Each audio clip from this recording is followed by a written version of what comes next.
Methods of brainwave entrainment.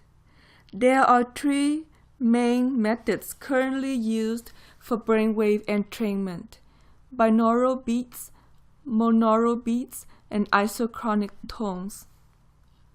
Binaural beats. Binaural beats are the oldest and most widely used technology. Discovered in 1839 by Heinrich Dove, but it wasn't until 1973 when Gerald Oster wrote Auditory Beats in the Brain that scientific research on binaural beats erupted. Our brain produces different types of brain waves. The frequencies of these waves range from delta waves, which is 0.5 to 4 Hz, all the way to gamma waves, which are 40 Hz plus. However, human ears are only able to pick up frequencies between 20 Hz to 20,000 Hz.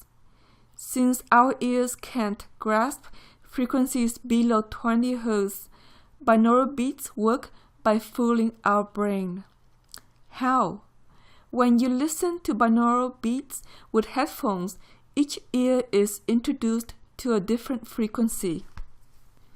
When you hear these two different frequencies, your brain reacts by perceiving the difference, called a third auditory beat or binaural beat, which can then be used to change your neural rhythm.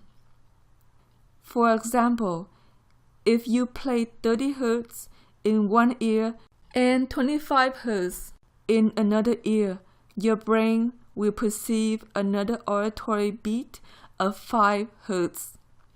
You subtract one frequency from the other. 30 Hz minus 25 Hz equals 5 Hz. Brain waves and brain states impact each other in a type of feedback loop. That means when you introduce a sound which your brain picks up as 5 Hz, as in the example above, for a certain period of time, you trigger your brain to create that frequency, in this case, a theta wave. Headphones are required for this method. Some people get headaches when wearing headphones. Monaural beats. Monaural beats are combined into one sound before they actually reach the human ear, as opposed to formulated in part by the brain itself, which occurs with a binaural beat. In order for the brain to hear and interpret monaural tones, the different elements involved must be of the same frequency. For instance, 50 Hz in your left ear and 50 Hz in your right ear. Although both types of tone are thought to be effective in entrainment therapy, monaural is a bit more flexible in that it doesn't require the use of headphones in order to be effective.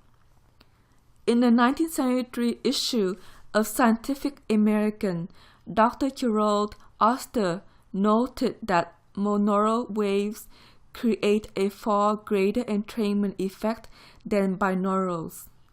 The benefit of listening to monaural beats is that the body can absorb the sound up to a certain depth, whereas binaural beats listened to only with headphones are only heard by the brain. Isochronic tones. Isochronic tones are regular beats or pulses of sound of the same tone, with silence in between each pulse or beat. Similar to monaural beats, the beat is heard outside the brain, but it is not the result of an interference pattern between two different sounds. The same frequency of tones is output in each speaker, and headphones are not required. Isochronic tones are more pronounced than binaural or monaural beats, and as such produce arguably the strongest brainwave entrainment benefit. Which method is most effective?